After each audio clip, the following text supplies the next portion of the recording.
Ini saya mau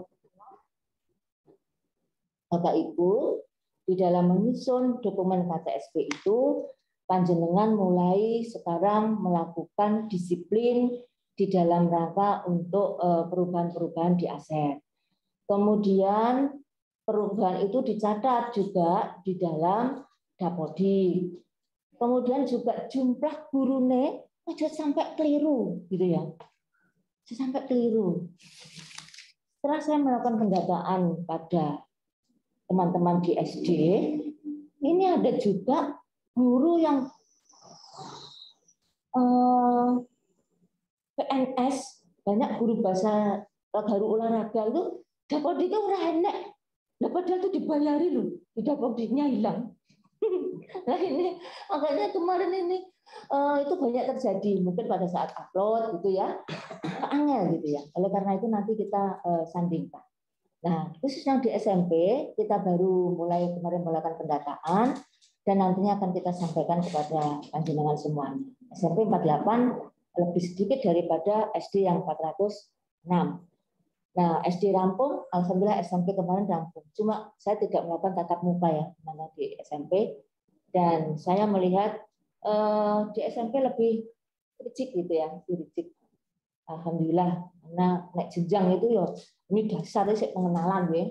Jenjang SMP wis apik nah begitunya berdasarkan jenjangnya. Dan ternyata memang ya betul ini ya, dari segi penataan ini tidak ada status-status yang berubah gitu ya. Tetap misalkan ada tambahan jam pelajaran, dia ikut di instansi induk. Kalau dia tidak instansi induk dicatat di sana cat lagi, nanti bingung. Ini kemudian ada juga yang tidak dicatat juga. Nah, orangnya ada, datanya tidak ada. Karena juga kemarin ada masukan orangnya datanya dilebok nih. Nah, ini udah diulak-walik sesuai dengan kebutuhannya masing-masing. Oleh karena itu, mari kita sesuaikan dengan regulasi yang ada dan kita mulai sekarang untuk melakukan satu perbaikan-perbaikan. Nah, dokumen 1 karena ini sangat penting sekali, panjenengan susun sesuai dengan kondisi atau konteks konkret yang ada di wilayah panjenengan, kemudian disesuaikan juga dengan apa yang dibutuhkan di sekolah itu yang harus diwujudkan, karena panjenengan itu mendapatkan kepercayaan dari masyarakat.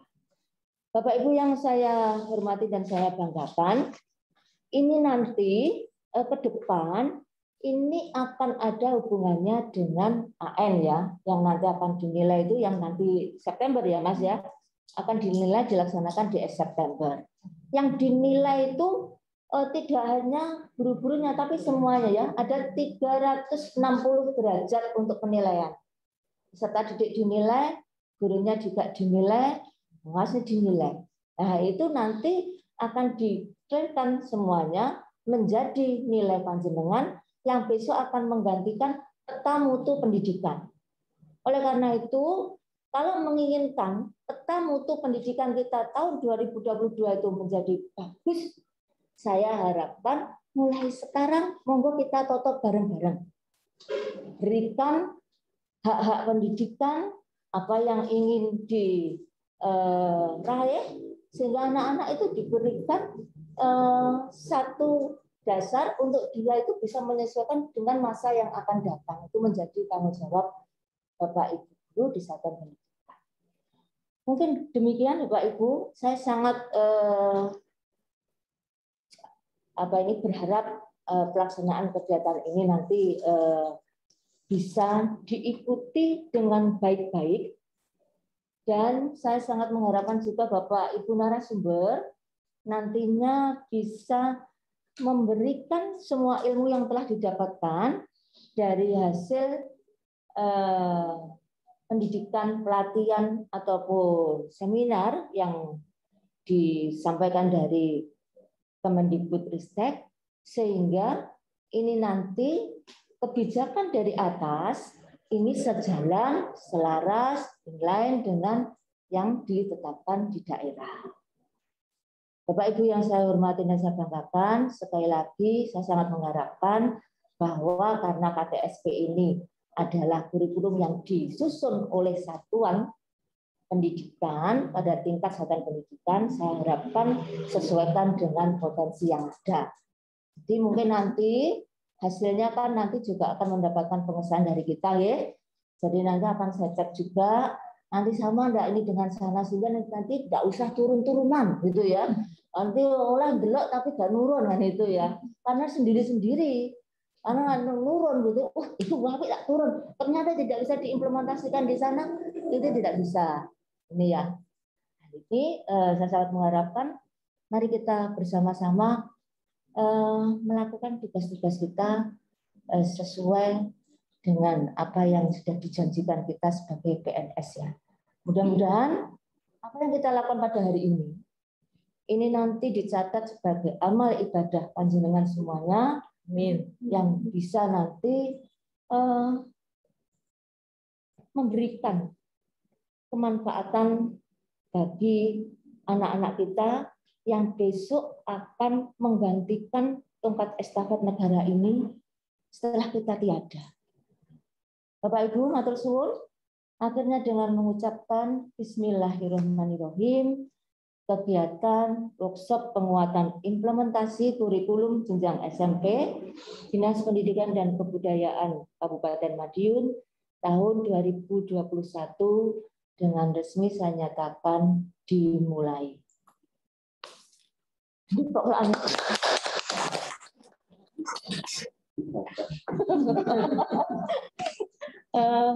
Semoga Allah Subhanahu wa taala meridhoi segala usaha kita bersama. Akhirnya, Assalamualaikum warahmatullahi wabarakatuh. Waalaikumsalam warahmatullahi wabarakatuh. Sebuah usaha selalu ada pada seseorang senantiasa berdoa dan berjuang tanpa pamrih. Marilah Bapak Ibu hadirin yang berbahagia, sejenak kita akan tundukkan kepala, kita berdoa, semoga kegiatan kita 2 hari ini bisa berjalan dengan lancar dan sangat bermanfaat, baik buat peserta didik kita, buat diri kita sendiri, buat Dinas Pendidikan dan Kebudayaan Kabupaten Madiun, dan juga buat Indonesia, negeri kita tercinta. Kepada yang terhormat, Bapak Hadi Pranoto, Eskom, dipersilakan untuk memimpin doa. Sudah terdengar Bu Heni? Sudah Pak, silakan. Bismillahirrahmanirrahim. Assalamualaikum warahmatullahi wabarakatuh. Selamat pagi dan salam sejahtera bagi kita semua. Bapak Ibu yang kami hormati, sebelum acara workshop penguatan implementasi kurikulum ini dimulai, marilah kita berdoa dengan khusyuk menurut agama kita masing-masing, dan izinkanlah saya memandunya dengan tuntunan agama Islam. A'udzubillahi minasyaitonirrajim. Bismillahirrahmanirrahim. Allahumma sholli ala Muhammad wa ala ali sayyidina Muhammad. Alhamdulillahi rabbil alamin. Ya Allah, ya Tuhan kami, saat ini kami berkumpul dalam rangkaian pembukaan acara workshop penguatan implementasi kurikulum yang diselenggarakan oleh Dinas Pendidikan dan Kebudayaan Kabupaten Madiun. Ya Allah, kami mohon acara ini dalam ridho-Mu. Ya Allah yang Maha Mengetahui, ilmu-Mu betapa luas dan tidak terbatas. Oleh karena itu ya Allah, anugerahkan kepada kami ilmu yang bermanfaat sebagai bekal kami menjalani kehidupan menuju kebahagiaan di dunia dan di akhirat. Limpahkanlah kepada kami yang hadir di majelis ini kesehatan, kekuatan dan kesabaran, kemudahan dan keikhlasan, serta kecerdasan dan kearifan dalam mengikuti pelatihan ini.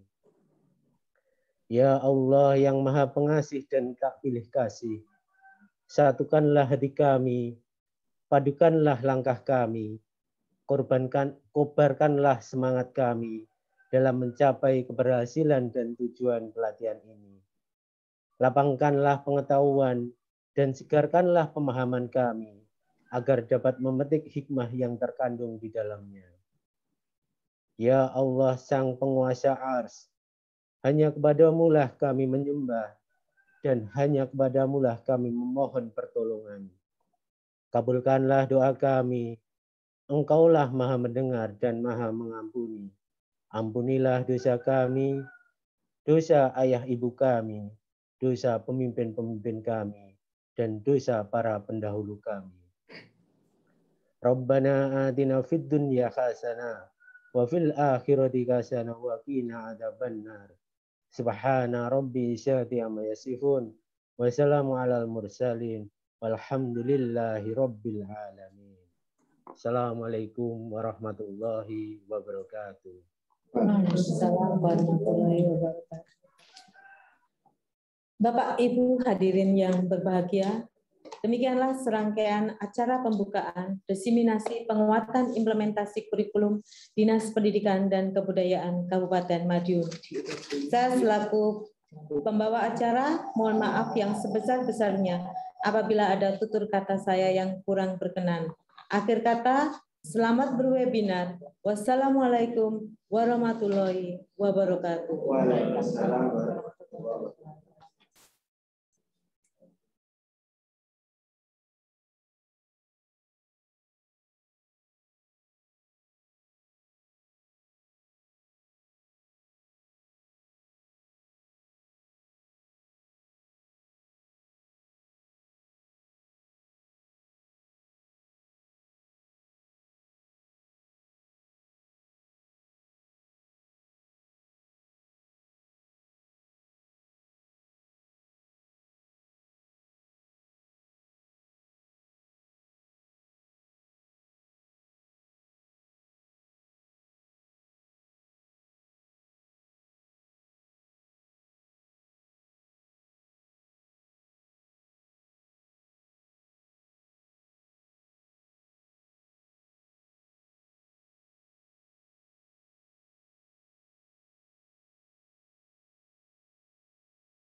Baik Bapak Ibu, untuk materi yang pertama kita nanti akan disajikan materi tentang diversifikasi kurikulum. Ya, siap semua nggih? Ya, Bapak Ibu, kali ini kita akan mendengarkan apa itu diversifikasi kurikulum dan sebagainya. Dan narasumber kita kali ini adalah seorang Bapak yang hebat, luar biasa, sudah tidak asing lagi, ya, yang selalu membina kita, para guru di Kabupaten Madiun. Beliau adalah Bapak yang luar biasa, dan saya lihat semakin muda terus ini, nggak tambah tua, tapi tambah muda, ya. Kita sapa saja narasumber kita, Bapak Dr. Andes Sikun Pribadi, MPD. Selamat pagi Pak Sikun, bagaimana pagi. Kabarnya hari ini? Selamat pagi Mbak Eni, alhamdulillah sehat. Amin ya. Yang penting kita sehat aja ya Pak. Ya, sama. Iya, terima kasih Pak Sikun untuk kehadirannya saat pagi hari ini, luar biasa penjenengan menyempatkan diri untuk memberikan materi diversifikasi kurikulum Pak. Ini mau tanya sedikit boleh nggih Pak? Ya, monggo. Kata diversifikasi ini apa Pak ini Pak? Keragaman ya, aneka ragam begitu ya Bapak ya. Oke, paling enggak kita peserta paham ya, mulai paham. Oh ini nanti materinya tentang keanekaragaman kurikulum, bukan begitu Pak Sikun? Iya. Baik Bapak Ibu, nanti penyaji akan menyampaikan materi kurang lebih 45 sampai 1 jam, ya, Pak Sikun. Kemudian setelah itu selama pemateri memberikan materi, Bapak Ibu peserta boleh langsung bertanya dengan menuliskan di chat. Jadi monggo nanti akan dibacakan oleh moderator pertanyaan-pertanyaannya. Nah, ketika nanti di akhir penyajian, nanti panjenengan diberi kesempatan untuk yang ingin bertanya secara langsung atau live dengan mengangkat tangan ya. Silakan klik raise hand-nya, kemudian nanti moderator akan menunjuk panjenengan untuk berbicara dan nanti menyalakan audionya, dipersilahkan untuk berbicara. Itu nggih aturan kita. Baik, untuk menyingkat waktu ya. Kita tahu kalau proses pembelajaran itu terus berlanjut sampai kamu akhirnya menutup mata. Jadi marilah kita saat ini sambut materi kita saat pagi hari ini diversifikasi kurikulum oleh Bapak Dr. Andes Sikun Pribadi MPD. Kami persilahkan Bapak. Terima kasih Bu Eni. Assalamualaikum warahmatullahi wabarakatuh. Bismillah, alhamdulillah, la kaula wa la quwata illa billah, amma ba'du. Bagaimana kabarnya Bapak Ibu semuanya? Sehat nggih? Ya, harapan kami tetap sehat, semangat untuk kerja. Namun tidak lupa kita tetap harus menjaga protokol kesehatan karena pandemi ini terus mengganaskan begitu. Bapak Ibu yang saya hormati, saya akan menyapa dulu dengan beberapa teman yang sejak awal ini sudah on nih, Pak Broto, Pak Basuki. Nah, ini sudah alhamdulillah sehat Pak nggih. Alhamdulillah Pak Bagio ini sudah. Namun ada beberapa teman yang belum nongol nih dari dagangan dan dari Wungu, kelihatannya belum nongol. Nanti kalau Bu Niken, Pak Arif, Pak Musa, Pak Warso, alhamdulillah Pak Didik Utomo, ini semuanya sudah hadir. Bapak Ibu yang saya hormati, saya minta waktu sedikit sebelum masuk ke materi, karena materi ini adalah hanya penguatan, sehingga paling tidak basicnya sudah ada, tinggal kita menekankan pada poin-poin tertentu, sehingga nanti tidak membutuhkan waktu lama. Ini waktunya agak longgar. Ibu dan Bapak, pada kesempatan ini, sebelum saya memulai, karena dengan adanya wabah corona ini, banyak teman-teman kita yang dipanggil oleh Allah. Selain itu juga banyak teman-teman kita yang sekarang masih terpapar dan harus isoman di rumahnya masing-masing. Karena memang keluarga besar Dinas Pendidikan ada 10.000 orang. Makanya setiap hari betul yang disampaikan Bu Kadin tadi, hampir ada berita duka kan begitu. Oleh karena itu, mari kita baca Fatihah sekali saja. Yang pertama ditujukan pada teman-teman kita yang sudah dipanggil oleh Allah. Terus yang kedua juga fadilah manfaatnya kita sediakan pada kita, teman kita, saudara kita, mudah-mudahan senantiasa diberikan kesehatan, keselamatan, dan dijauhkan dari bala ini. Ngaten Bapak Ibu nggih, monggo. Dengan ikhlas insya Allah akan meridhoi ala hatinya ridhoi ta'ala fi syafaati Rasulullah laumul Fatihah. Alhamdulillahirabbil alamin. Iya kan.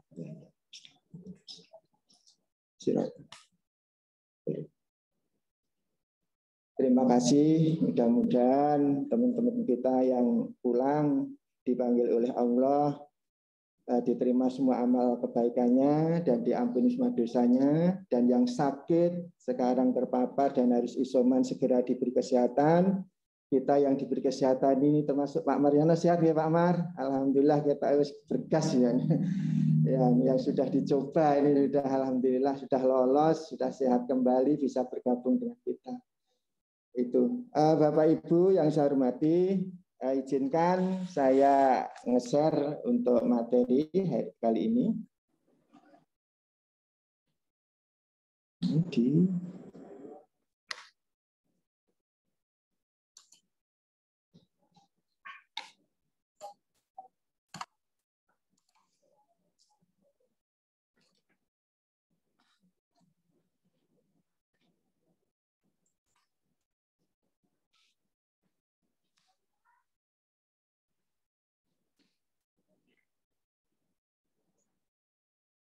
Agak lemon, sabar, nyebar godong koron ini.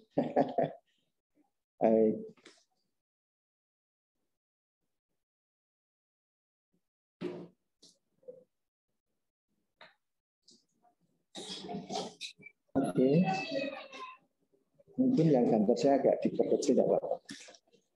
Ibu dan Bapak yang saya hormati, untuk materi sesi yang pertama ini nanti adalah kita akan sharing, berdiskusi terkait dengan diversifikasi kurikulum. Tentunya saya akan kilas balik dulu terkait dengan acara hari ini. Jadi untuk diseminasi hasil workshop, ini adalah penguatan implementasi kurikulum. Jadi istilah penguatan itu paling tidak basic dari kita, ini sudah ada. Jadi sehingga mindset kita tidak akan menerima barang baru sama sekali, tidak. Tapi memperkuat apa yang sudah kita miliki. Nanti ada penekanan-penekanan tertentu di poin-poin tertentu sehingga nanti akan muncul variasi KTSP di Kabupaten Madiun. Seperti yang tadi disampaikan oleh Bu Kepala Dinas, mungkin juga sudah mendengar informasi, KTSP ini kadang-kadang ada yang sama. Nah kalau di SMP insya Allah tidak, insya Allah. Paling tidak geografi. Ini ada yang sama, hanya kopas. Akhirnya kaidah untuk diversifikasinya tidak dapat sama sekali. Nah, oleh karena itu sekali lagi saya akan menekankan bahwa ini nanti akan ada penguatan terkait dengan hal-hal tertentu yang menjadi fokus untuk peningkatan mutu pendidikan sesuai dengan amanah Undang-Undang Sisdiknas dan amanah kurikulum 2013. Ini yang perlu kita sampaikan Bapak Ibu, sehingga nanti kok yang disampaikan Pak Sikun wis kabeh misalkan. Enggak, nanti mungkin hanya berapa persen ini memang baru. Oleh karena itu harapan kami Bapak Ibu Kepala Sekolah, saya mengaturkan terima kasih atas atensinya yang sampai sekarang masih terus. Nanti harapan saya untuk sampai terakhir mengikuti sehingga ketika nanti tim pengembang penjenengan yang sekarang ini mengikuti kegiatan, ada persoalan penjenengan bisa memberikan solusi. Kalau misalkan nanti Bapak Kepala Sekolah tidak mengikuti sampai tuntas, tim pengembang itu mengalami kesulitan praktis. Ini juga akan sebuah kendala tersendiri. Oleh karena itu saya mohon monggo ya sekarang disambi piye carane, sing penting panjenengan bisa ngikuti sampai tuntas sehingga materi ini nanti bisa utuh. Manakala panjenengan jadi di timnya nanti ada kesulitan ketika memandu, panjenengan bisa segera untuk mengatasi. Itu Bapak Ibu. Saya harap kehadiran dari dagangan ini belum sama sekali ini dagangan sak mungu ya. Pak Sikun kok nggih tak delok. Baik, Ibu dan Bapak yang saya hormati. Jadi dalam diversifikasi ini nanti kita akan bahas 3 hal. Yang pertama adalah diversifikasi kurikulum itu sendiri menurut Undang-Undang Sisdiknas tentunya, dan menurut standar nasional pendidikan, serta sekilas KTSP yang sudah mengakomodir diversifikasi tadi, dan perlunya KTSP melayani diversifikasi. Ini yang pertama. Kemudian yang kedua, kita juga akan membahas tentang aspek-aspek diversifikasi. Jadi hal-hal yang bisa menyebabkan terjadinya diversifikasi itu apa saja? Nah, ini yang nanti adalah kita akan bicarakan tentang karakteristik dan potensi daerah, tentunya juga karakteristik sekolah dan karakteristik peserta didik. Sebenarnya rohnya di sini, karena tiap-tiap sekolah tentunya akan memiliki perbedaan dari 3 hal itu. Sehingga tidak akan menjadi wajar, tidak wajar manakala KTSP antara sekolah yang satu dengan yang lain jika dilihat dari karakteristik, potensi, dan sekolah serta peserta didiknya. Nanti kita akan bahas tuntasnya. Yang ketiga, berbagai kemungkinan layanan diversifikasi dalam KTSP. apa saja nanti keragaman yang ada di dalam KTSP di sekolah kita itu. Yang antara lain meliputi di kegiatan intrakurikulernya, di pembelajarannya, ini nanti juga harus ada semacam diversifikasi gitu, memberikan batasan-batasan di kurikulum dokumen 1 kita. Karena yang jelas pembelajaran meskipun 5M, pembelajaran di matematika tentunya berbeda dengan bahasa Inggris. Bahasa Inggris berbeda dengan IPS dan seterusnya itu. Nanti untuk model-modelnya. Kemudian yang kedua, kokurikuler. Ini nanti merupakan satu materi yang dulu pernah sempat redup sejak kurikulum 2004 yang kita kenal dengan KTSP. Kalau kurikulum sebelumnya, kokurikuler ini nampak. Nah ini mulai diperkuat lagi untuk kokurikuler ini. Sehingga untuk mempertajam, memperdalam dari materi pembelajaran yang telah dipelajari di intrakurikuler. Ini melalui kokurikuler. Nanti akan kita bahas. Dan besok bahkan kita akan berlatih untuk merancang kegiatan kokurikuler. Kemudian yang ketiga, termasuk berbagai kemungkinan untuk diversifikasi di ekstrakurikuler. Karena di KTSP kita ada ekstrakurikuler wajib, ada pilihan. Nah, di pilihan inilah mestinya antara sekolah yang satu dengan yang lain kalau memiliki karakteristik yang berbeda, permintaan bakat minat dari anak-anak berbeda, ekstranya juga berbeda. Kecuali yang wajib, misalkan pramuka ini kan wajib. Kemudian pembiasaan. Nah, ini pembiasaan pun juga. Jadi disinilah nanti yang akan menyebabkan terjadinya perbedaan atau macam-macam KTSP dari pembiasaan sekolah, ya dari sekolah. Ibu dan Bapak yang saya hormati, berbagai keragaman yang ada ini sebagai gambar. Ini contoh ini secara nasional, saya tidak sempat untuk moto. Sebenarnya kalau lebih tepat moto di Satu Atap atau moto Karya 3, terus moto di Geger 1, moto di Mejayan 1, itu artinya hanya untuk menunjukkan bahwa di sekolah kita di Kabupaten Madiun ini ada beragam. Mulai yang kalau dulu ada kategori A, B, C, sekarang tidak ada ya, sekarang tidak ada. Jadi ini hanya gambaran, kalau digambar ini secara nasional ada sekolah yang masih alami betul, ini seperti ini, ada sekolah mungkin taraf nasional, ada yang internasional. Termasuk Kabupaten Madiun, meskipun perbedaannya agak tipis, tapi jelas berbeda.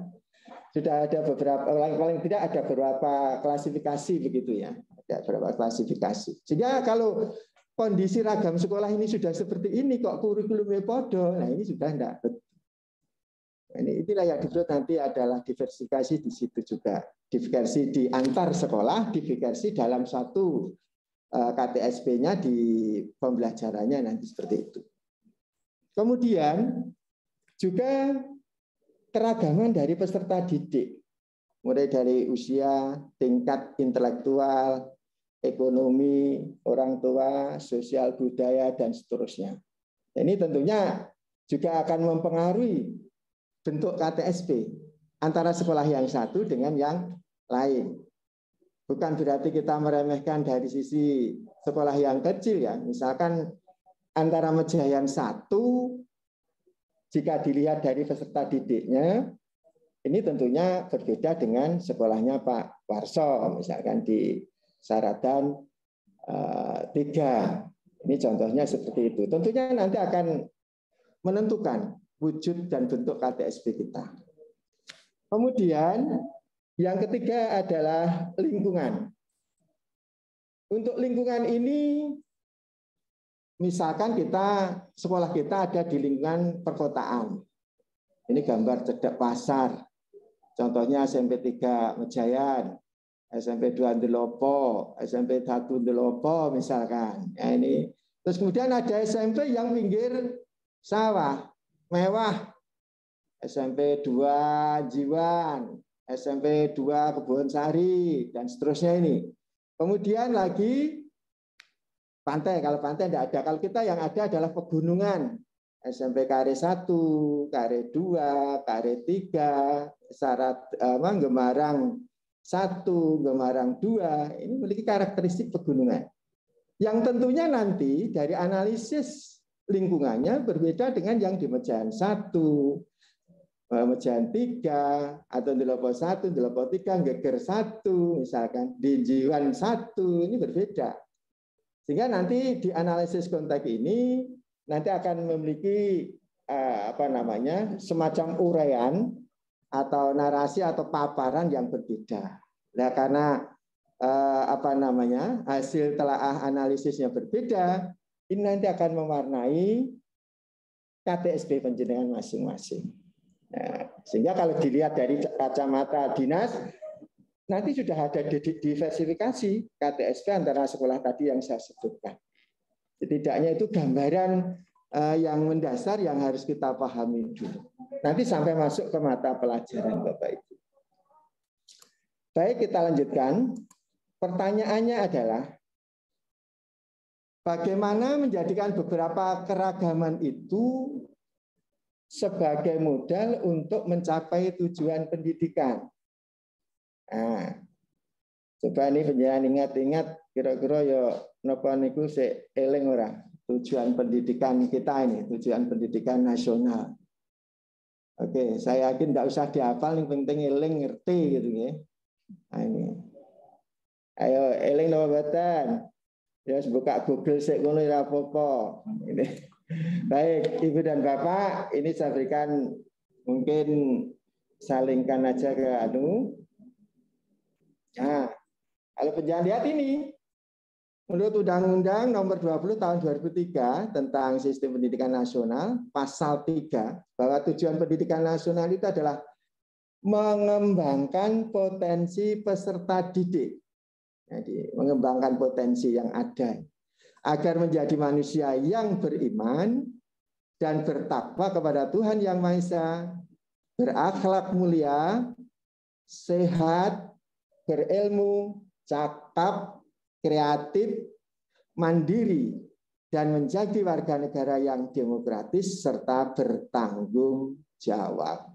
Nah, ini pembiasaan penjenengan kita harus melebu kabeh yang 18 karakter gitu. Sudah hampir, ini cuman penerapannya sih rada ketantilan itu. Ketantilan gitu ya rada. Baik. Kemudian lebih spesifik lagi ke tujuan pendidikan tingkat SMP. Ini penting. Kalau kita melaksanakan tugas suatu pekerjaan, kok enggak tahu arah, nah ini kadang-kadang yang kita kurang nanti. Arahnya ya tujuan yang akan kita capai ini. Jadi salah satu tujuan dari pendidikan tingkat SMP itu atau tingkat menengah adalah meningkatkan kecerdasan, pengetahuan, kepribadian, akhlak mulia, serta keterampilan untuk hidup mandiri dan mengikuti pendidikan lebih lanjut. Ini yang tertuang dalam regulasi yang ada. Lebih spesifik lagi, tujuan pendidikan di kurikulum 13 sama tadi seperti yang ada, hanya mengembangkan potensinya ini meliputi pengetahuan, keterampilan, dan sikap. Ini Ibu dan Bapak yang hanya untuk refresh saja terkait dengan tujuan. Ini soal kita sering lali. Baik, kita lanjut. Nah, menurut Undang-Undang Sistem Pendidikan Nasional Nomor 20 Tahun 2003, pasalnya 36 ayat 2 tadi yang saya sebutkan, kurikulum pada semua jenjang dan jenis pendidikan dikembangkan dengan prinsip diversifikasi. Ini saya sebut sesuai dengan satuan pendidikan, potensi daerah, dan peserta didik. Jadi sebuah kewajiban. Jadi Direktorat Sekolah Menengah di Jakarta sana sudah betul-betul memberikan stressing ke kita kaitannya penguatan ini. Memang arahnya dari yang paling dasar memang itu amanah dari sebuah undang-undang gitu. Jadi prinsip diversifikasi ini harus betul-betul menjadi pegangan tim pengembang kurikulum di tingkat sekolah. yang sesuai dengan satuan pendidikan, potensi daerah, dan peserta didik tadi. Baik, bagaimana melayani keragaman itu di dalam KTSP? Ini nanti persoalan kita ini. Jadi bagaimana melayani keragaman yang harus kita tuangkan dalam kurikulum tingkat satuan pendidikan. Ini nanti akan kita bahas, mudah-mudahan nanti menjadi lebih paham. Menjadi lebih paham. Baik, Ibu dan Bapak, KTSP, ini dari sisi KTSP, perlu kita ingat kembali, hanya review saja. KTSP dikembangkan, ditetapkan, dan dilaksanakan oleh setiap satuan pendidikan. Nah, ini penekanan ini. Dilaksanakan, ditetapkan oleh setiap satuan pendidikan. Jadi ada referensi, bolehlah referensi, tapi kalau Kompas ini yang nggak boleh. Gitu. Mengacu kepada SNP dan peraturan kurikulum. Dan KTSP setiap tahun pasti direvisi, itu pasti. Karena ada satu poin yang wajib untuk selalu direvisi, apa itu kira-kira? Iya, kalender pendidikan kan mesti berubah. Ya, makanya setiap tahun KTSP ini selalu disokehkan ini. Ya. Baik. Kemudian ada kemajuan dan ada kesulitan dalam implementasi. Ini kita bicaranya di luar pandemi COVID-19.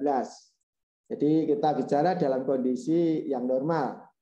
Misalnya penilaian yang masih dianggap rumit, ini yang sudah jalan kemarin. Banyaknya materi, sehingga waktu menjadi tidak cukup. Kesulitan yang berikutnya, penerapan pendekatan saintifik, terutama pada penalaran atau menalar dan menganalisis, tidak terlaksana umumnya, atau masih sedikit yang terlaksana, dan kurangnya sarana prasarana. Ini kenyataan, fakta yang ada di lapangan. Kemudian yang kedua, perlunya melayani keragaman dalam KTSP. Ini sebuah amanah dari undang-undang tadi. Kemudian yang ketiga adalah oleh karena itu KTSP terus dikembangkan, semakin mampu untuk mengembangkan potensi peserta didik yang berbeda-beda. Ini kalau dari sisi KTSP itu untuk diversifikasi tadi maksudnya ya. Baik Bapak Ibu, kondisi yang diharapkan dan kondisi saat ini. Dari aspek kurikulum tingkat satuan pendidikan, kondisi saat ini terbalik sebenarnya, tapi ini kondisi saat ini, setiap satuan pendidikan telah mengembangkan KTSP betul. Nah, ora ya diuber-uber karo Pak Pengawase, karo Pak Bidang ini nanti ya. Kemudian telah memasukkan beberapa aspek diversifikasi, misalnya muatan lokal ini sudah. Muatan lokal. Jadi kalau dilihat dari secara nasional sudah diversifikasi muatan lokal kita, contohnya bahasa daerah atau bahasa Jawa, bahasa Jawa. Kalau tingkat kabupaten juga antara kabupaten lain kita sudah diversifikasi karena ada pendidikan lingkungan hidup kemarin. Kemudian ada kampung pesilat. Ya, kemudian ada BTK, ini di tingkat kabupaten. Nanti di tingkat sekolah bagaimana? Lah monggo sesuai dengan hasil analisis nanti. Kemudian mau memberikan apa? Tapi karena keterbatasan Bapak Ibu, keterbatasan jam di kurikulum, makanya kita biasanya diversifikasinya masuk pada kegiatan-kegiatan di luar intra. Itu ya, di luar intra termasuk BTG itu kan di luar intra termasuk ekstra gitu. Karena ada keterbatasan waktu, kita hanya 38 boleh nambah 2 jam. Jadi dalam 1 minggu jadi 40. Kemudian KTSP relatif generik, cenderung untuk sama untuk setiap satuan pendidikan. Ini kita tidak bisa mengelak, ini fakta. Faktanya seperti itu. Cenderung hampir sama. Nah, kondisi yang diharapkan ke depan setelah nanti pelatihan ini atau diseminasi ini, Setiap satuan pendidikan telah mengembangkan KTSP jelas pasti nanti. Habis ini nanti ada tugas penjenengan untuk segera merevisi KTSP yang ada dengan tim pengembang penjenengan. Terus yang kedua, berbagai aspek diversifikasi diperhatikan dan menjadi modal untuk pengembangan KTSP. Jadi keragaman tadi yang dimiliki baik dari sisi peserta didik, dari sisi sekolah, dari sisi lingkungan, ini menjadi dasar untuk diversifikasi. Kemudian yang kedua, dari aspek layanan intrakurikuler. Kondisi saat ini atau yang kemarin kita jalan, layanan intrakurikuler dengan strategi atau model pembelajaran sebenarnya sudah sesuai saran kurikulum, walaupun masih banyak ditemukan kesulitan. Ya, ini. Yang kedua, layanan satu pembelajaran untuk semua peserta didik. Karena kita klasikal. Sudah mulai mengintegrasikan strategi penguatan literasi dan numerasi, tapi masih sporadis. Hanya beberapa guru saja. Nah, itu aja kita akui. Jadi literasi dan alhamdulillah ini dengan PJJ ini meskipun kita ya banyak kendala dengan adanya modul tunjangan pembimbingan ke anak-anak ini sudah diarahkan bagaimana pembelajaran yang mengembangkan kompetensi di literasi dan numerasi. Sudah madiun alhamdulillah. Kemudian yang diharapkan ke depan Bapak Ibu, layanan intrakurikuler dengan strategi model pembelajaran sesuai saran kurikulum. K13 ya 4C itu enggak apa. 4M ya, 5M ya. Ini 5M misalkan saran. Kemudian untuk kompetensinya 4C. Ini yang harusnya sudah. Nanti ke depan seperti itu. Layanan pembelajaran memperhatikan keragaman peserta didik, lingkungan sekolah dan potensi daerah. Ini layanan pembelajarannya. Sehingga nun sewu meskipun ini tanda petik hanya ya sebagian kecil aja ya. Kita boleh ketika mungkin RPP kita dengan dalih RPP kita kan dan di MGMP otomatis pembelajarannya kan sama Pak Sikun. Ya, bolehlah mungkin dari MGMP sumbernya, tapi harus disesuaikan. Disesuaikan dengan situasi kondisi sekolah. Nah ini. Kalau MGMP mengambilnya kan secara umum di Kabupaten Madiun. Monggo ditingkatkan sesuai karakteristik sekolah kita masing-masing dan karakteristik anak didik kita. Nanti ke depan seperti itu Bapak Ibu. Kemudian mengintegrasikan strategi penguatan literasi dan numerasi dalam pembelajaran. Ini harapannya nanti semua guru sudah, ya semua guru. Kemudian berikutnya penilaian sebagai bagian dari pembelajaran. Jadi penilaian autentik ini perlu, yang umumnya masih belum optimal di Kabupaten Madiun ya. Dari penilaian hasil yang sudah betul-betul merata hampir semua, tapi penilaian prosesnya masih belum. Belum artinya bukan berarti tidak.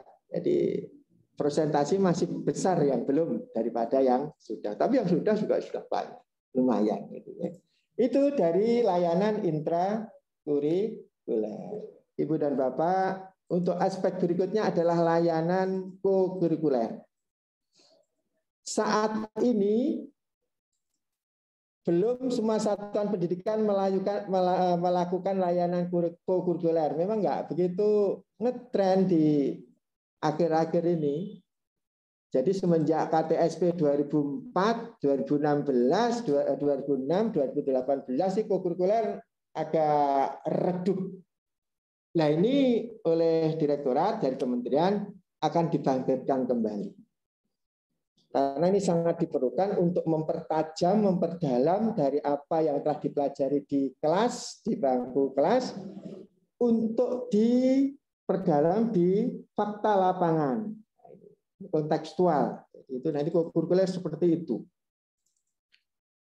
Jadi kemasannya kalau kemarin mungkin sebenarnya arahnya ke kurikuler, tapi lebih ke pariwisata atau rekreasi. Sebenarnya untuk rekreasi pariwisata itu bisa dikemas dalam sebuah program untuk kokurikuler bersama dari berbagai mata pelajaran, sehingga ketika anak-anak mulai berangkat sampai nanti pulang membuat sebuah laporan atau disertai dengan LK sesuai dengan mapel masing-masing.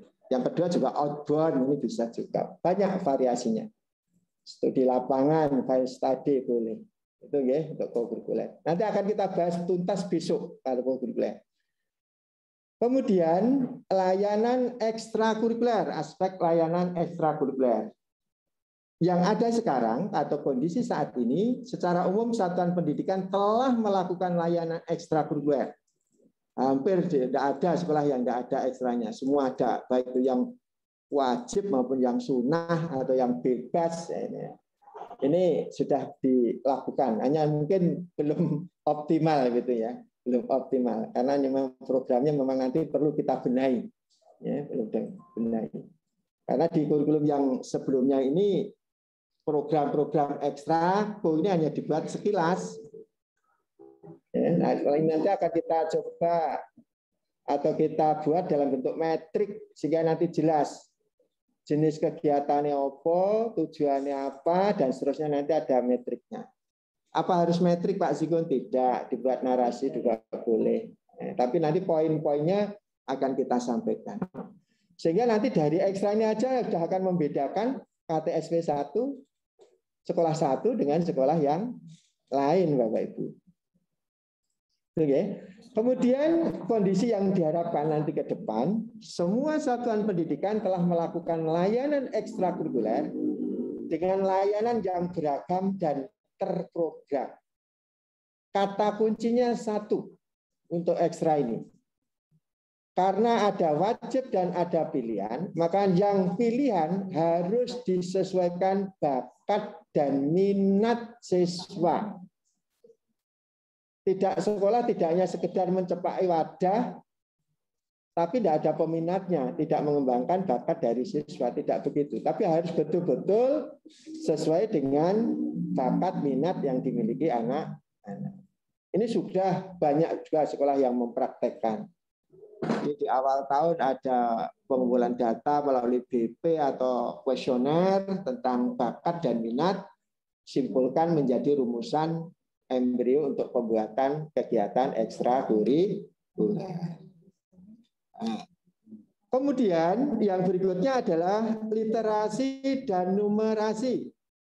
Kondisi yang sekarang, literasi dan numerasi mulai berjalan dan perlu ditingkatkan. Artinya di Kabupaten Madiun, literasi, numerasi sudah mulai berjalan.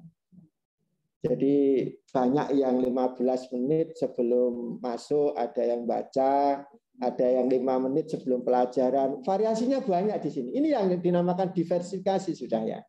Termasuk diversifikasi di sini. Monggo, ada yang mungkin sarapan pagi membaca, makan siang membaca, ada kafe baca secara sarpras misalkan.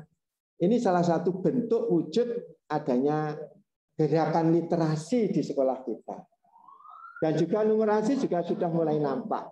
Namun masih sangat, istilahnya persentasenya masih sangat kecil, sehingga ini perlu untuk ditingkatkan. Sehingga dengan harapan kompetensi untuk literasi dan numerasi anak ini betul-betul meningkat dan baik sebagai upaya untuk mempersiapkan generasi emas nanti di tahun 2040-45. Itu Bapak Ibu, memang tugas kita cukup berat, ini cukup berat, tapi karena kita sudah terlanjur mencintai, apapun harus kita lakukan. Gitu, ya. Baik, harapan kita untuk workshop atau diseminasi dari hasil workshop ini, paling tidak penjenengan mengenali berbagai alternatif diversifikasi kurikulum dan melangkah mengembangkan potensi peserta didik. Yang kedua, merumuskan ide-ide yang ini terhadap komponen kurikulum yang memenuhi prinsip diversifikasi sesuai dengan potensi karakteristik daerah, satuan pendidikan, dan peserta didik. Sehingga nanti munculnya keragaman KTSP di wilayah kita. Ibu dan Bapak yang saya hormati, sekilas tentang KTSP. Nah, jadi kalau kita bicara KTSP berarti lingkupnya adalah sekolah. Tapi kalau kita bicara kurikulum, lingkupnya adalah nasional. Jadi hanya sekedar mengingatkan saja ini, kurikulum adalah seperangkat rencana dan pengaturan mengenai tujuan, isi, dan bahan pelajaran, serta cara yang digunakan untuk pedoman penyelenggaraan kegiatan pembelajaran untuk mencapai tujuan pendidikan tertentu. Tadi kalau SMP sudah saya sampaikan tadi. Kemudian KTSP atau kurikulum tingkat satuan pendidikan, yaitu kurikulum operasional yang disusun oleh dan dilaksanakan di masing-masing satuan pendidikan. Jadi itu.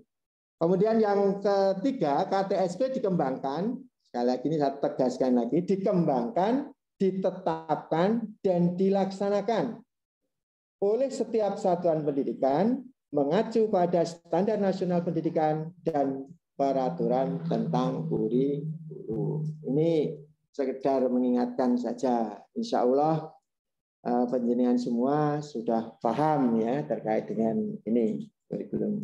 Baik, untuk dokumen kurikulum.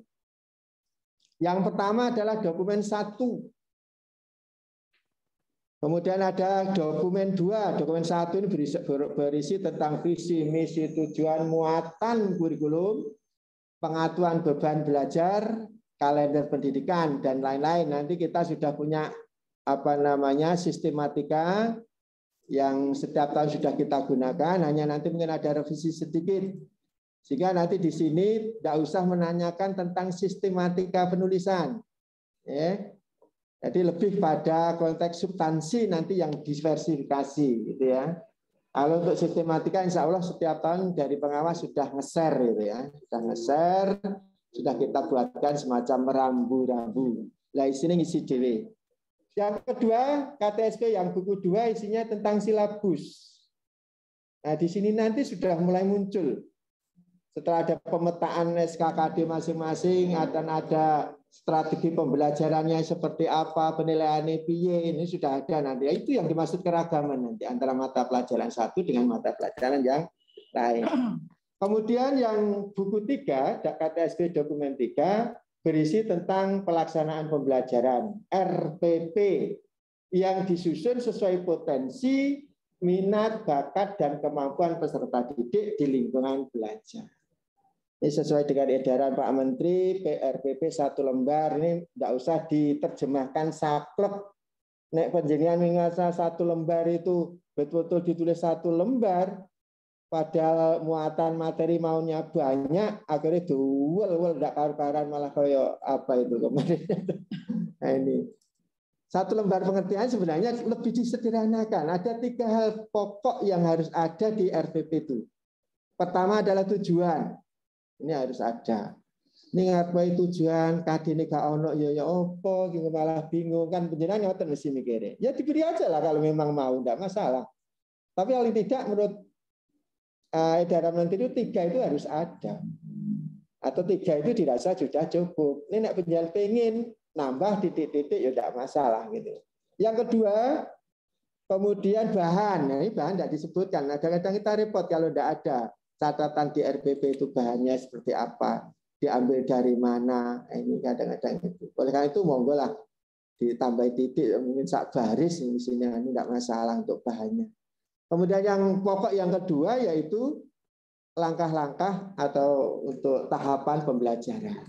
Ini mengandung 3 tahapan ini yang tidak boleh dikesampingkan, ada pendahulunya, ada inti, ada penutup. Ini paling tidak itu. Yang paling tidak singkat dah dengan sederhana. Ya. Kemudian yang pokok yang ketiga adalah penilaian, assessment. Ini nek ditulis ya sak lembar tapi lampirannya kan yang mukah gitu. Ini monggo kalau memang dirasa itu cukup dan penjenengan sudah mampu ya silahkan. Tapi RPP ini sebenarnya tidak hanya dipakai sendiri. Andai kata penjenengan sempat tidak bisa masuk, RPP diserahkan oleh siapapun. ini paling tidak yang serumpun ini mampu untuk bisa melaksanakan pembelajaran dengan segala kekurangannya lah, paling tidak seperti itu. Ini untuk dokumen-dokumen di KTSP, bukan barang baru, hanya menekankan saja. Ya. Kemudian sesuai dengan Undang-Undang Sisdiknas tadi tahun 2000 nomor 20 tahun 2003 pasal 36 ayat 2 tadi, sekali lagi saya menekankan disitulah regulasinya yang mengatur tentang diversifikasi. Kemudian di SMP, Standar Nasional Peraturan Pemerintah tentang Standar Nasional Pendidikan nomor 57 tahun 2021, pasal 38 ayat 2. Ini juga memuat tentang diversifikasi yang bunyinya kurang lebih seperti itu. Pengembangan kurikulum satuan pendidikan dilakukan dengan prinsip diversifikasi. Jadi dua regulasinya itu sesuai dengan satuan pendidikan, potensi daerah, dan peserta didik. Ini jadi tiga hal ini merupakan merupakan analisis konteks kita untuk menentukan keragaman nanti ya, untuk menentukan keragaman. Kemudian prinsip diversifikasi dalam pengembangan kurikulum dimaksudkan untuk memungkinkan penyesuaian program pendidikan pada satuan pendidikan dengan kondisi dan kekasan potensi yang ada di daerah. Nah, ini nanti monggo seperti Kare, Pak Broto, Pak Jumari, lebih-lebih juga di Kare 3 ya. Ini mungkin sana kan ada coklat, ada porang dan seterusnya, mungkin nanti bisa masuk pada kegiatan apa di kurikulum penjenengan sehingga menjadi potensi untuk keragaman. Itu silakan. Termasuk juga mungkin di daerah Pelangkenceng yang terang akan menjadi daerah kawasan industri. Nah, ini langkah ke depan nanti apa yang dilakukan. Ya, monggo. Itu ya. Ibu dan Bapak yang saya hormati. Jadi untuk diversifikasi kurikulum berdasarkan potensi daerah. Ini sudah mulai ke analisis konteks. Jadi analisis konteks untuk potensi daerah. Kalau wilayah Indonesia memiliki beberapa keragaman potensi. Alam misalkan ada maritim, dataran rendah, pegunungan, pertambangan, pertanian. Nek Mediun, ya paling tidak ada dataran rendah, ada pegunungan. Paling tidak ada itu. Ya. Jadi pertambangan tidak ada, pertanian, jadi dataran rendah untuk pertanian dan pegunungan. Ini wilayah Madiun itu karakteristiknya ya. Untuk sosial ekonomi ada industri. Ini kawasan Pelangkenceng ini sama Nglames itu mungkin tapi sudah bisa berpengaruh terhadap kita atau belum itu ya. Kemudian industri manufaktur, mungkin wisata atau kerajinan. Wisata sudah mulai berkembang. Ada Watu Rumpuk, ada bendungan Widas, dan seterusnya itu. Ini yang berdekatan tentunya akan menjadi salah satu hasil analisis konteks. Adat dan budaya tercermin dari keragaman, dari seni, tari. Ini mungkin kalau Madiun hampir sama ya kalau Madiun ya. Mungkin dongkrak atau apa, alat musiknya yaitu. Mungkin hampir sama kalau ini. Termasuk norma yang berlaku di wilayah Madiun. Mungkin kalau memang penjenengan bisa menemukan secara spesifik di sekitar lingkungan penjenengan di tingkat kecamatan ya persilakan. Berarti sebagai salah satu bentuk kekayaan kasanah yang nanti bisa dijadikan sebagai bahan untuk keragaman tadi, diversifikasi tadi. Arah pengembangan daerah. Nah ini penjenengan juga harus memperhatikan arah pengembangan daerah. Tentunya hal ini Bapak Ibu dan tim pengembang paling tidak ya harus mengetahui lah visi Kabupaten Madiun. Visi Kabupaten Madiun itu AMSA ya, aman, sejahtera, mandiri dan akhlakul karimah. Nggih. 4 itu arahnya ke sana. Sehingga Kabupaten Madiun melalui Perbup kemarin ada semacam pengembangan untuk bidang agama, BTG. Ya, ada perbubnya Bapak Ibu. Ini harus masuk. Ini tuh ada diversifikasi. Makanya kami ketika ketemu teman-teman dari daerah lain sudah menyampaikan kalau Madib sudah banyak diversifikasi di tingkat kabupaten. Mungkin yang tingkat sekolah yang ini mungkin perlu digali. Kemudian ada kampung pesilat. Kampung pesilat itu termasuk diversifikasi juga. Nanti di ekstra kita. Ya, bahkan ini juga nanti akan jadi wajib ya. Jadi termasuk wajib di semua sekolah untuk juga mendukung adanya budaya di kampung pesilat. Ini kebijakan daerah, ya, kebijakan daerah dan termasuk lingkungan hidup, ya, lingkungan hidup. Ini dari potensi daerah. Kalau kita analisis nanti seperti itu, Bapak Ibu. Jadi contoh misalkan sambil contoh di daerah Wungu, ini Pak Haji Soleh ya, belum muncul nih. Wungu ini yang dekat pinggiran hutan yang sekarang ngetren porang. Kare Pak Broto juga. Ini enggak porang. Ini malah justru muncul pengusaha miliarder dari sana.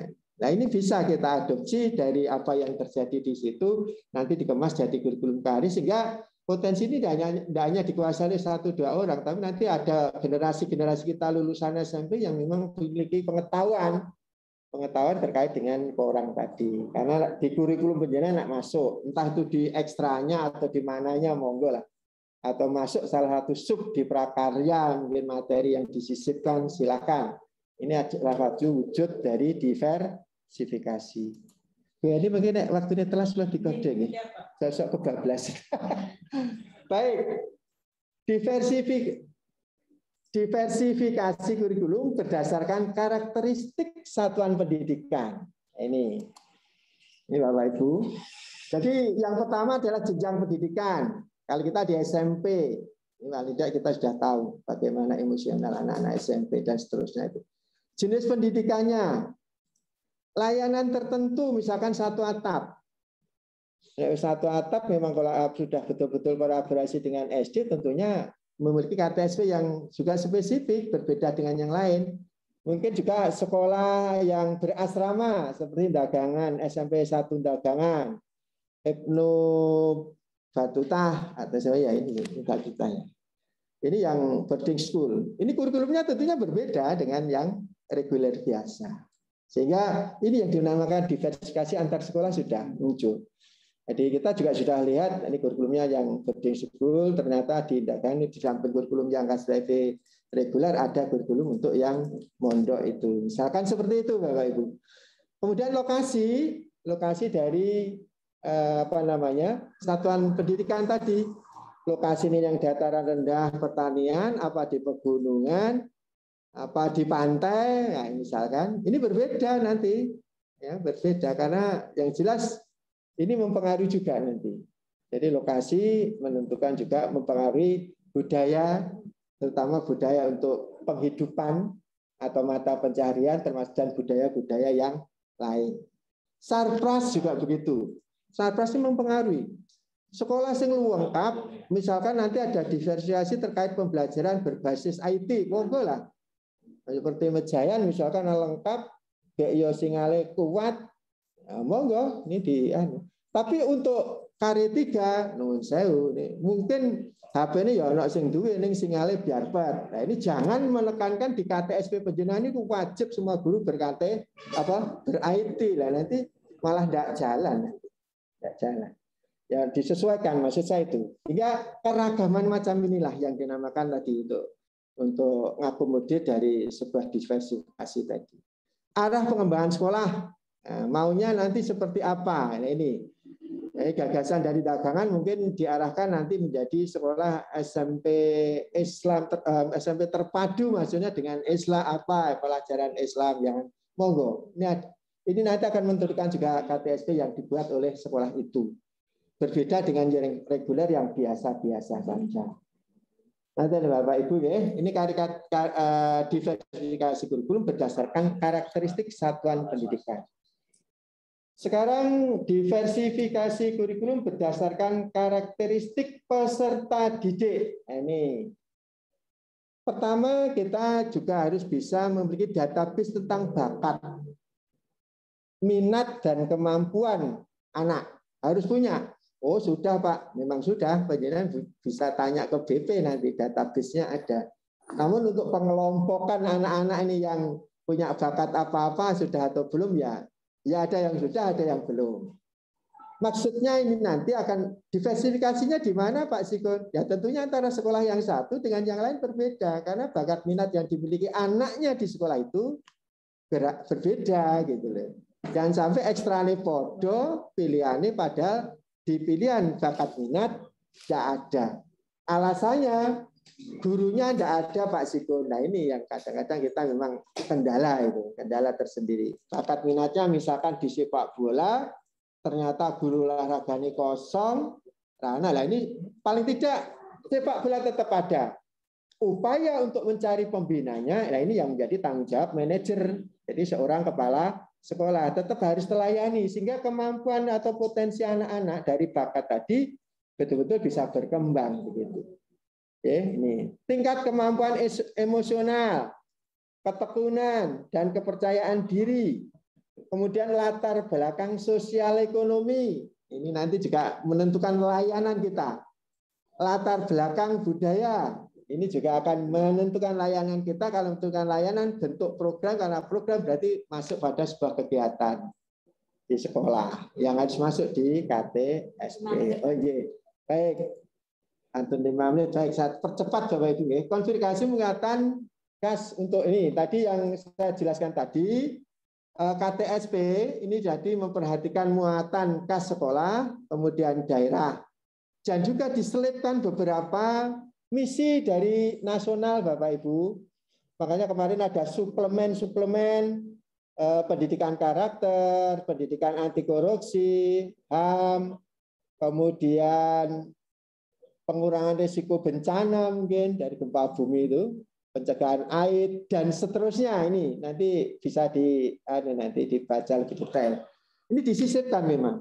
Ini titipan, tapi penjenengan harus tidak semua yang ada di sini ini penjenengan masukkan. Hal yang krusial memang sangat dibutuhkan dan memang merupakan perintah atau instruksi dari pemerintah daerah atau ini monggo. Contohnya anti korupsi, karakter, ini kan menjadi suplemen yang seolah-olah harus setiap sekolah melaksanakan. Kemudian bentuk diversifikasi kurikulumnya. Tadi di kegiatan intrakurikuler, kokurikuler, ekstrakurikuler, pembiasaan atau budaya sekolah. Bentuknya diversifikasi di situ nanti. Jadi masing-masing sekolah seharusnya berbeda. Kecuali kalau memang dari analisis konteksnya itu sama, maka ya tentunya sama. Itu. Baik, kita lanjutkan. Untuk berikutnya, alternatif langkah untuk mengintegrasikan dalam muatan kurikulum yang berdiversifikasi. Dari dokumen 1 ini pertama dan utama adalah analisis konteks dulu. Harus dilakukan. Dari hasil analisis konteks untuk menyesuaikan visi misi dari sekolah. Tuh, kok disesuaikan Pak Sikun? Ya.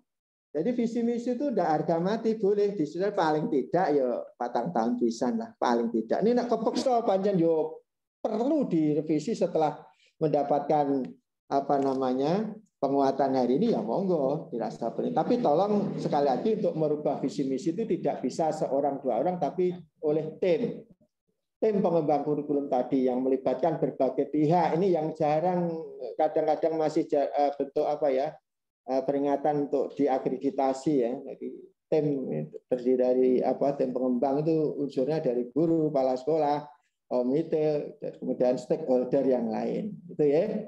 Ini dari alur. Jadi silabus dokumen 2, RPP dokumen 3. Diversifikasi untuk intrakurikuler. Ini. Jadi intrakurikuler ini nanti untuk pembelajaran terkait dengan konteks di sekitar siswa.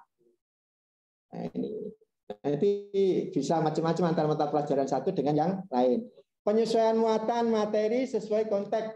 Jika sekolah di daerah pantai, misalkan ini materi-materinya untuk ambil contoh ya tidak usah pegunungan, tapi untuk daerah kare, nggak contoh guru nih daerah pantai, orang bicara Ngaterono misalkan itu, disesuaikan itu ya.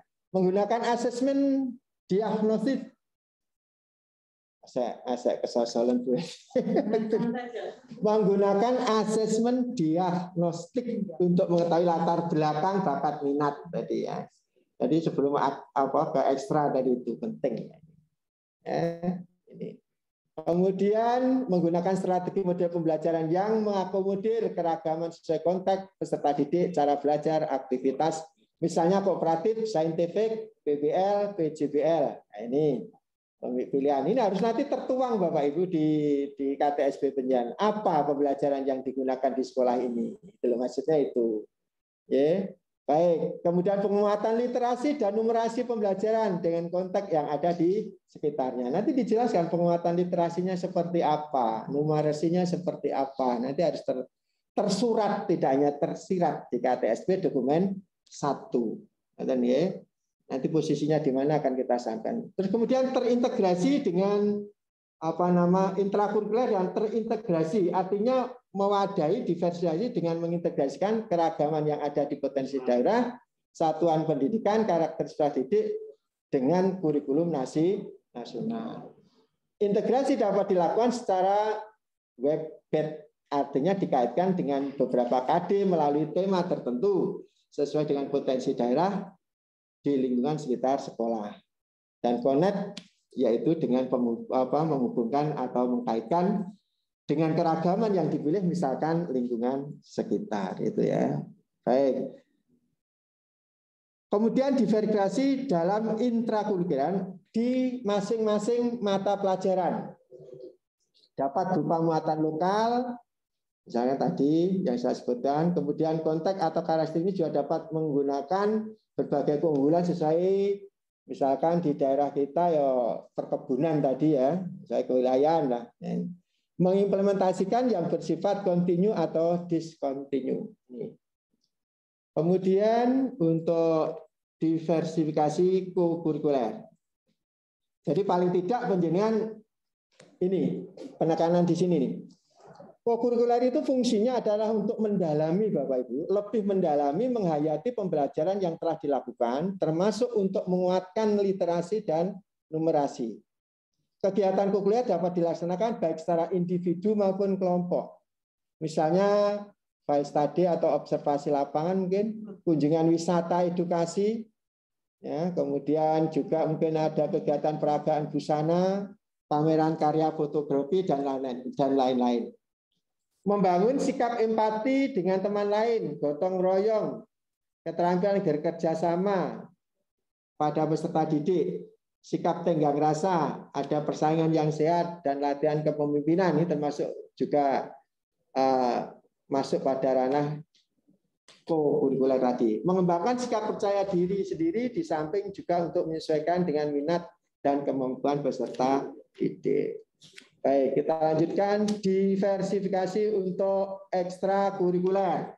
Ini setelah Bapak Ibu melaksanakan tes diagnostik, pengumpulan untuk instrumen bakat minat, maka di sini nanti bisa menentukan untuk kegiatan. Kegiatan ekstrakurikuler di luar jam kegiatan intra maupun ko. Nah ini tidak kecuali hari libur. Jadi hari libur sebenarnya tidak boleh untuk kegiatan libur ya libur gitu ya. Tapi kadang-kadang anak-anak juga suka diberdayakan itu. Nggak masalah. Tapi dirembuk yang baik, nggak masalah. Di bawah bimbingan dan pengawasan satuan pendidikan. Untuk ekstra ini bertujuan untuk mengembangkan potensi bakat. Jadi berbeda dengan ko. Kalau ko memperdalam keilmuan, tapi ekstra adalah mengembangkan bakat dan minat. Oh, ini bedanya yang penekanannya di situ. Kemampuan kepribadian, kerjasama, dan kemandirian. Sangat potensial untuk mendukung mengembangkan literasi, juga boleh di ekstra itu, literasi dan numerasi. Muatan keunggulan sekolah, ini dikembangkan di ekstra. Atau keunggulan daerah yang belum terakomodir dalam kegiatan yang lain untuk memperkaya khasanah diversifikasi. Kemudian pembiasaan, ini